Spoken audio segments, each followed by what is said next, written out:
Automasaje para aliviar bruxismo. Aplicamos un poquito de aceite de árnica en la zona y hacemos un suave masaje. Después, a medida que vamos masajeando, vamos haciendo fricciones en la dirección del músculo para que vaya estirándose, ablandándose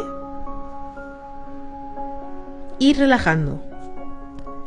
Notarás cómo la zona se va relajando y también notarás cómo se van aliviando la zona de tensiones.